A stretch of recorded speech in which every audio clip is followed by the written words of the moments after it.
Alright, guys, so I want to talk about why I regret buying my Rolex. So, I've owned two Rolexes now. The first one I bought was a 36 millimeter Datejust. It was a blue dial, it was a fluted bezel. The problem with the first one, it cost around $5,000. The issue with the first one was that it was small, so I didn't know about Rolex sizes or watch sizes in general. I just saw that the price was 5,000, so I always wanted a Rolex, so I just decided to purchase it. It wasn't until it arrived and I put it on that I realized how small it was.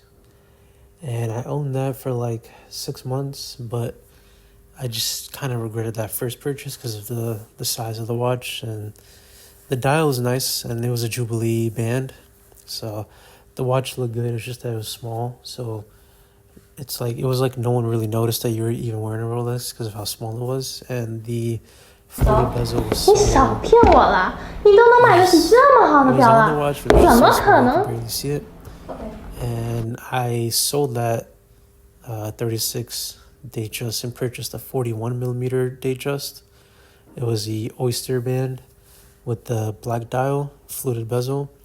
So the 41 millimeter is a way better purchase. Just the thing that I regret now after owning it for like 6 months is that, I always wanted a Rolex because of all the music I would listen to when rappers would say and mention Rolexes and flexing. Like Meek Mill said, it was something about that Rollie when it first touched my wrist. Lyrics like that just made me really want a Rolex really bad.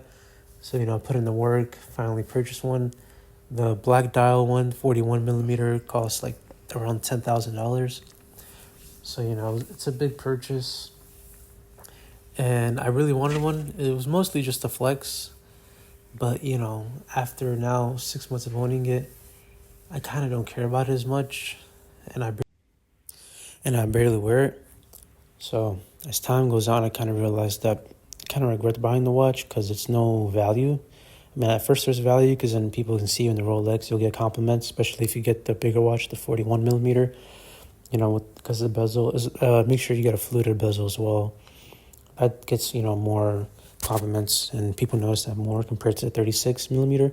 But you kind of realize after a while that you don't really value it as much, and it's just a regular watch. Like, it doesn't change you. It's not much that it does for you, besides some compliments and people thinking that you have money and then trying to get the money from you. So, like, you're trying to impress a girl. If she sees the Rolex, she's going to assume you have money and then try to, be with you just for the money, So, that's something that I've noticed as well.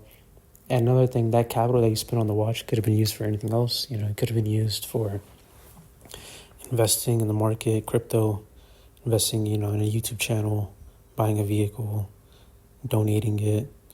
There's so much that could be done with that capital that's being put all into a watch that isn't growing.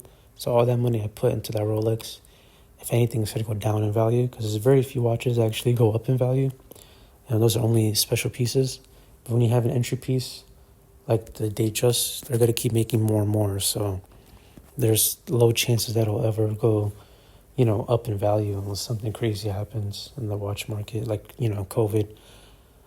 But other than that, most likely you gotta take a loss on the watch. I mean, when buying watches, most people take a loss, but if you're smart, you should only be taking like a 10 to 20% loss max. So I bought that watch for about $10,000 and I got offered $8,000 on it. So it's about 20%. Hopefully I can negotiate it up to $8,500 and, just take a $1,500 loss and then move on and then get that capital and then invest the capital somewhere else that could, make me more income. And another thing when buying watches, you want to make sure that you're buying full links with the box. And if you want a card, you can get the Rolex card, but you don't need it because you can have a real Rolex without the card. Just that if you buy without a card, make sure the price reflects that. So I was told the card is worth $500 to $1,000 for entry pieces, but as you get into bigger pieces, usually the card is worth more and more.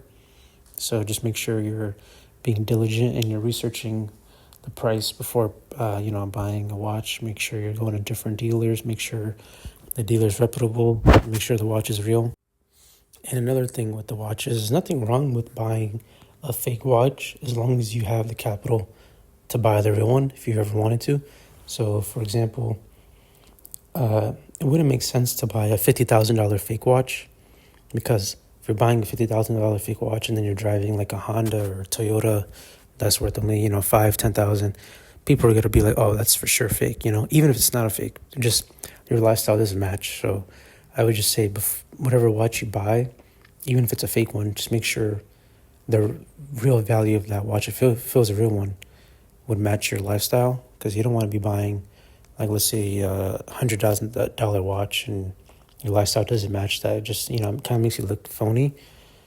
And most people, you can do whatever you want, but that's just how, people with money would think. Even people without money, they would just, put two and two together, that if this watch is worth what it's supposed to be worth and you're not living that lifestyle, most likely fake. So I would just say try to get a watch that's in your range, your, income range. And that was my experience owning two Rolexes, the 36 Datejust and the 41 millimeter. I had the 36 for about a year and then the 41 for 6 months. And if you have any stories about watches you guys want to put in the comments, just go ahead and I'll make sure to read them and comment on them as well.